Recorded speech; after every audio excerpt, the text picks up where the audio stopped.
Hello po mga kababayan at sa lahat ng aking mga viewers. Magandang hapon po sa inyong lahat.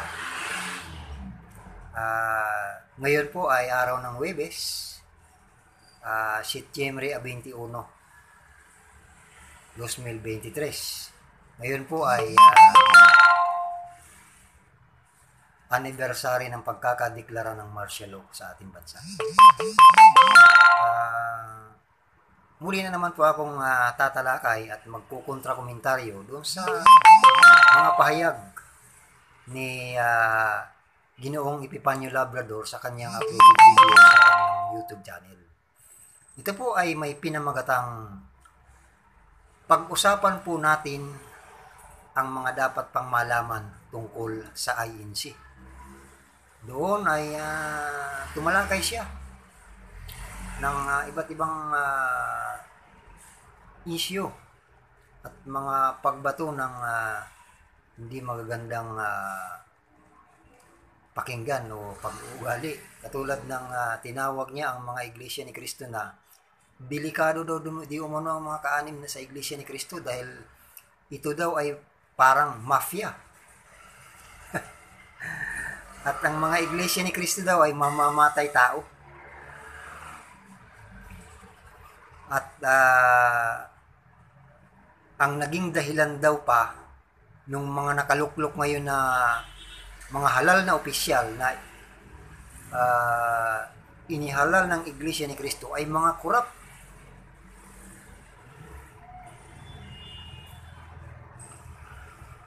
Tapos marami pa siyang mga sinasabi. Ang pinakamatindi rito ay yung direkta niyang sinabi na ang nagpapatay daw doon sa isang paring katoliko na napatay ng mga nakalipas na taon na si Father Richmond Nilo, ang nagpapatay daw ay ang Iglesia ni Cristo. Yan ay nakalap daw niyang source mula sa isang pari mismo. Marami pa siyang mga binabanggit na ang iba dito ay pang-asar na lang, katulad ng sinasabi niya na masasama ang budhi ng Iglesia ni Cristo. Ang mga kaanib daw dito masasama ang budhi. Subalit ang nakakatawa dito sa panonood ko, bigla itong tumatambling, hindi ko siya tumatambling, kinukontrat niya minsan yung kanyang sarili. Minsan, gine-generalize niya yung mga kaanib. Sinasabi niya na ang mga iglesia ni Cristo ay masasama ang budi. Tapos maya't maya ay magbabago ang isip. Sasabihin niya, hindi naman lahat. Meron ata itong ginaya na isang tao na makalipas lamang ang ilang buwan o ilang minuto ay kukontrahin na naman yung kanyang sarili. Palagay ko, idolo niya dito yung isang namayapang leader ng isang relihiyon na napakarami ng salungatan. Kasi napupuna ko sa kanyang mga sinasabi, hangang-hanga siya doon sa isang leader ng isang organisasyon o relihiyon na talagang kontrahan. Siya rin, ganoon din. Ang pinakamatindi dyan ay yung pag-aakusa niya na ang nagpapatay daw sa paring si Richmond Nilo ay ang Iglesia ni Cristo. Nako, delikadong akusasyon yan, Mr. Epifanio Labrador. Aka, Supremo. Sapagkat, ang pagpatay po ay isa pong uring krimen. Kapag wala ka dyan matibay na ebidensyang naiharap, aba, pag inasunto ka dyan, tiyak, magdudulot ito siya ng hindi maganda sa pamumuhay mo. Sa bagay, base sa ano mo, nasa bundok ka pala Diyan ka pala nagre-record ng iyong video, no? Nasa bundok ka. Balang araw din, matitrace ka rin. Kapag ka talagang sinikap ng mga taong sinisiraan mo na ikaw ay asuntuhin. Madali lang. Isang general nga matagal nagtago pero natuntun din eh. At ngayon nagdurusa sa New Bilibid Prison sa Muntinlupa. Ikaw pa kaya? Kapag pinatulan ka ng mga kaanib sa Iglesia ni Cristo dito, sa pang-aasar mo at pangyaya mo, talagang gagastos ka na naman ng salapi. Gugugol ka na naman. Halimbawa lang 100 katawang nagsampa sa iyo sa iba't ibang lugar dito sa Pilipinas.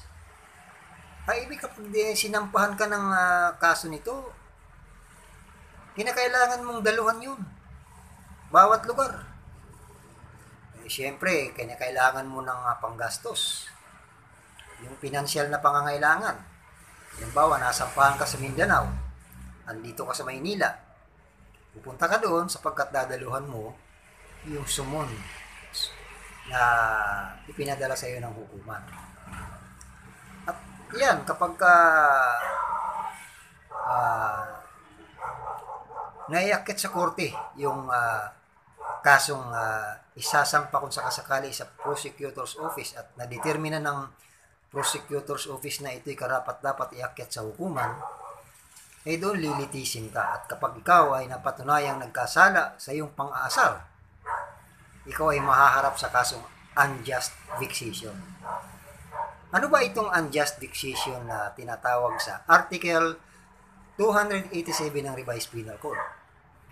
Ito po yung isang uri ng pag-uugali ng tao na hindi naman nakakaapektong pisikal, subalit nakayayamot sa kanyang kapwa ang kanyang mga pahayag. Yun po ay paliwanag ng hukuman. Yan po ang unjust vexation.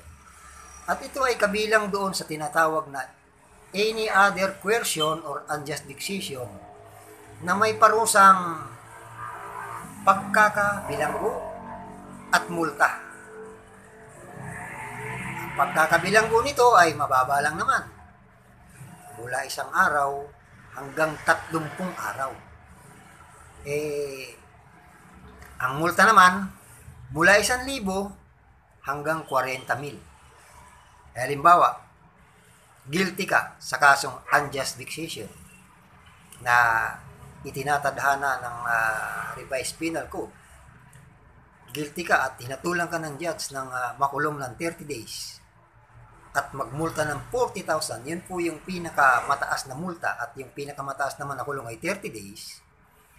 Aba, kung 100 ang nagsampa sa'yo ng kaso, halimbawa 40,000 ang multa, sa 10, mayroong 400,000. Yung 100 kataong nagsampa sa'yo, lahat yun, halimbawa, naging guilty ka doon sa usapin o sa asunto, 4 million.